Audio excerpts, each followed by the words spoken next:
Hello friends, અહીંયાની વાત ઓઠે 50 આપણે અત્યારે 50 ફટકારી દીધી છે મિત્રો. આપ સૌને ખૂબ ખૂબ ધન્યવાદ, અભિનંદન મિત્રો. આજે હું સુરત પહોંચી અને ત્યાંથી માત્ર 28 કિલોમીટર દૂર સુંદર મજાના ગળતેશ્વર મહાદેવનું મંદિર. ખૂબ સુંદર જગ્યા છે, મનમોહક જગ્યા છે. શ્રદ્ધાથી આપણું માથું ઝૂકી જાય એટલું સુંદર ત્યાંનું બાંધકામ અને રમણીયતા છે. તાપી નદીના કિનારા ઉપર ભગવાન શ્રી ગળતેશ્વર બિરાજમાન છે અને ત્યાં ગંગોત્રી, યમુનોત્રી, ગંગા અને તાપી એવા અલગ અલગ 4 કુંડ પણ આવેલા છે કે જેમાંથી સતત પાણી વહેતું રહે છે. તો એ કુંડની અંદર સ્નાન કરવાની પણ બાળકોને અને આપણે વડીલોને બધાને ખૂબ જ મજા આવે એવું રમણીય સ્થળ છે, જ્યાં ભગવાન શ્રી રામચંદ્રજી પણ બિરાજમાન છે. સ્ફટિક શિવલિંગ અને આ જે તમને દેખાય છે મોટું જે શિવજીની પ્રતિમા, તે એક પર્વત ઉપર આવેલી છે અને એ પર્વતની અંદર, એ આર્ટિફિશિયલ પર્વત છે પણ એની અંદર 12 જ્યોતિર્લિંગના તમને આબેહૂબ દર્શન કરવા મળે.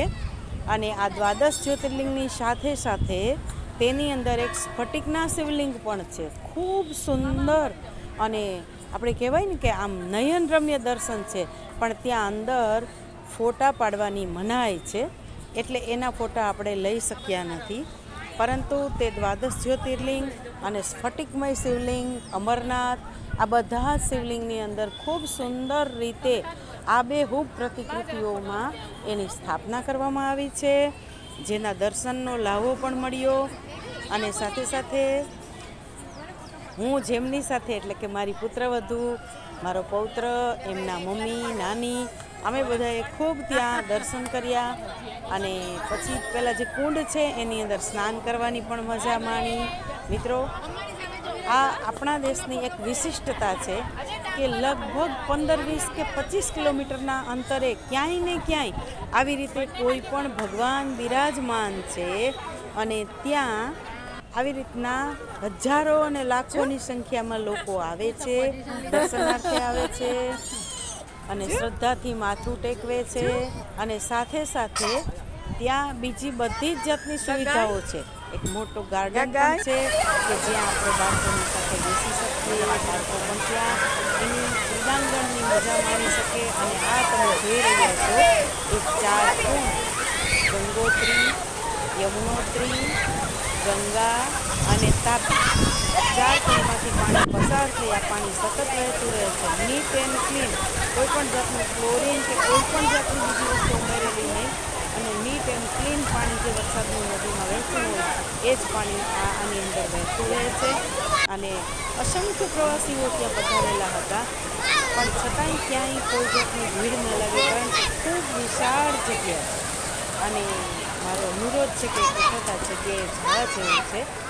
અને ખૂબ સુંદર રીતે આ નદીનું આ દ્રશ્ય પણ તમે જોઈ શકો છો. અને એ ઝાડીમાંથી આથમતા સૂર્યનારાયણ, સૂર્યાસ્તનો સીન પણ ખૂબ સુંદર રીતે જોવા અમને મળ્યો. અને મિત્રો, આ પાણીમાં નાહવાની મજાનું તો વર્ણન એ અવર્ણનીય છે કે જ્યારે બળબડતી લૂ વહેતી હોય અને એવી લૂમાં પણ આ ઠંડક આપતું શીતળ જળ સતત વહેતું હોય ત્યારે કોણ પોતાના મનને રોકી શકે. અને આવા આ તમે જોઈ શકો છો સૂર્યાસ્તનું દ્રશ્ય પણ ખૂબ સુંદર અને રમણીય છે. અને આ તાપી મૈયા છે, સૂર્યપુત્રી તાપી મૈયા સતત અહીંયા વહેતી જ રહે છે, વહેતી જ રહે છે. જ્યાં જ્યાં આપણી નજર પડે ત્યાં સુધી આ તાપીનું પાણી આપણે જોઈ શકીએ છીએ. તો આવા સુંદર મજાના ગળતેશ્વર મહાદેવ છે, એમના દર્શન કરવાનો અમૂલ્ય લાહવો આજે મળ્યો. તો એ લાહવામાંથી કંઈક તમને પણ મળે, તમે પણ ઘરે બેઠા એના દર્શન કરી શકો, એ હેતુ રાખે આજે આ વિડીયો છે એ આપની સમક્ષ મૂકતા મને ખૂબ જ આનંદ થયો. આ બધા દ્રશ્યો જોઈને તમને એવું લાગશે કે આવડા મોટા મોટા એક કુંડ છે મિત્રો, અને એ કુંડની અંદર સ્નાન કરવાની મજા તમામ જે દર્શનાર્થીઓ લઈ રહ્યા છે, જે આપ જોઈ શકો છો. અને મારા પૌત્રને તો એ પાણીની બહાર આવવું જ નહોતું. કેટલી વખત એમને કીધું પાણીની બહાર નીકળવા જ તૈયાર નહોતો. માંડ કરીને એને બહાર નીકળો. તો આવી સુંદર જગ્યા આપણી આજુબાજુ ઘણી બધી જગ્યાએ આપણને જોવા મળે છે. પણ ઘણી વખત એવું થાય કે આપણે દર્શન કરી આવીએ, મજા માણીને પણ આવીએ, પરંતુ આપણા અન્ય સગાવાલાઓ સુધી આ મેસેજ ના પહોંચે તો કદાચ એ આ સ્થળથી બહુ નજીક જ હોય છતાં એની જાણમાં ન હોવાથી આ સ્થળના દર્શનનો અને આવા સુંદર મજાના કુદરતી દ્રશ્યનો લાવો લેવાનું ચૂકી જવાય છે. શિવલિંગના દર્શન તો થયા, પણ જો આ સૂર્યાસ્તના દર્શન પણ અમને સુંદર રીતે થયા. ત્યાં એક મોટો ઘંટ પણ રાખવામાં આવેલો